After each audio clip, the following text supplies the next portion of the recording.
શહેરના હજીરાના જૂના ગામ સ્થિત ડેરી ફળિયામાં આવેલા એક ભાડાના મકાનમાંથી ગત 17 જાન્યુઆરીએ શેરાસિંગ હરભજનસિંગ નામની વ્યક્તિની લાશ મળી આવી હતી। શરૂઆતમાં આ મામલો શંકાસ્પદ જણાતા પોલીસે મૃતદેહને પોસ્ટમોર્ટમ માટે મોકલ્યો હતો। પીએમ રિપોર્ટમાં ચોંકાવનારો ખુલાસો થયો છે કે શેરાસિંગનું મોત કુદરતી નથી, પરંતુ તેનું ગળું દબાવીને કરપીણ હત્યા કરવામાં આવી હતી। આ રિપોર્ટ બાદ હજીરા પોલીસ એક્શનમાં આવી અને તપાસનો ધમધમાટ શરૂ કર્યો હતો। પોલીસ તપાસમાં સામે આવ્યું છે કે મૃતક શેરાસિંગ અને તેની સાથે રહેતા અન્ય 2 યુવકો મૂળ પંજાબના વતની હતા અને હજીરાની એક કંપનીમાં કોન્ટ્રાક્ટ પર કામ કરતા હતા। તેઓ ત્રણેય એક જ રૂમમાં ભાડેથી રહેતા હતા। પોલીસે કડકાઈથી પૂછપરછ કરતા જાણવા મળ્યું કે તેમની વચ્ચે વારંવાર ઝઘડા થતા હતા। 17 જાન્યુઆરીની રાત્રે પણ આવી જ એક તકરાર થઈ હતી, જેમાં ઉશ્કેરાઈ જઈને રૂમમેટ સરબજીતસિંહ અને અમૃતસિંહ નામના 2 શખ્સોએ શેરાસિંગનું ગળું દબાવી દીધું હતું અને ત્યારબાદ તેનું માથું દિવાલ સાથે જોરદારથી ભટકાવી તેને મોતને ઘાટ ઉતારી દીધો હતો। આ સમગ્ર કેસ અંગે માહિતી આપતા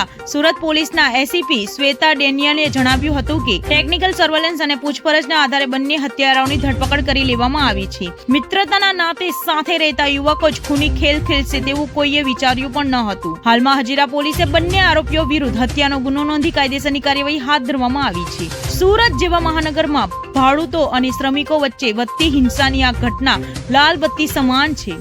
હજીરા પોલીસ સ્ટેશન વિસ્તારમાં આવેલ જૂના ગામમાં ફળિયામાં જે ભાડે આપેલ એક રૂમ હતી, તેમાંથી એક ઈસમની મરણ ગયેલ હાલતમાં લાશ મળી આવેલ હતી, જે દ્વારા તાત્કાલિક એડી રજીસ્ટર કરી હજીરા પોલીસ સ્ટેશન દ્વારા આગળની જે પીએમ ને વગેરે કાર્યવાહી હતી તે કરવામાં આવી। જે દરમિયાન જણાઈ આવેલ કે જે મરણ જનાર ઈસમ શેરાસિંગ હરભજનસિંહ રહેવાસી રૂમ નંબર 1 ભાવેશભાઈ પટેલની રૂમમાં ડેરી ફળ્યું તે મરણ જનાર ઈસમ છે અને તેમની સાથે તેઓના વતન પંજાબ ગુરદાસપુરથી અન્ય 2 ઈસમો પણ એ જ રૂમમાં રહેતા હતા અને તેઓની શોધખોળ કરતા મળી ના આવેલ પોલીસને શંકા ગયેલ અને જે મરણ જનાર છે તેઓનું ફોરેન્સિક પીએમ કરાવ્યા બાદ પોલીસે બીએનએસની કલમ 103, 1 અને 54 હેઠળ મર્ડરનો ગુનો દાખલ કરી વધુ તપાસ હાથ ધરેલ હતી।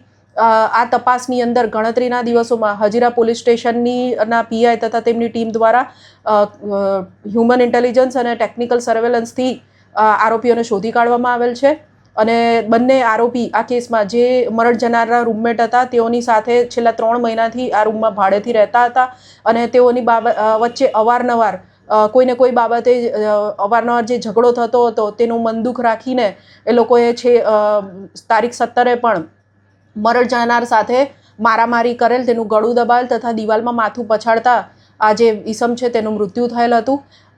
આજે બંને આરોપીઓની હજીરા પોલીસ દ્વારા ધરપકડ કરવામાં આવી છે।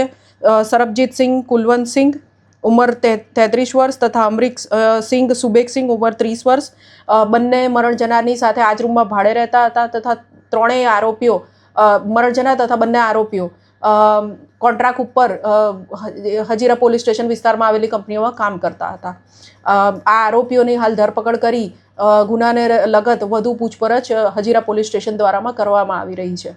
કઈ વાતથી આ લોકો ઝઘડો કરતા હતા? ત્રણેય આરોપીઓ પંજાબના હતા, એક સાથે રહેતા હતા અને નાની મોટી વાત, કારણ કે એક રૂમમાં રહેતા એટલે કામ કોણ કરશે, જમવાનું કોણ બનાવશે, એવી નાની નાની બાબતોને લઈને મને તે આમ કેમ કીધું, એવી નાની નાની બાબતોને લઈને તે લોકોની વચ્ચે વિવિધ વાતે ઝઘડા થતા હતા, જે અંગે પ્રાથમિક તપાસમાં આજુબાજુના રહેવાસીઓએ પણ પોલીસને જણાવેલ।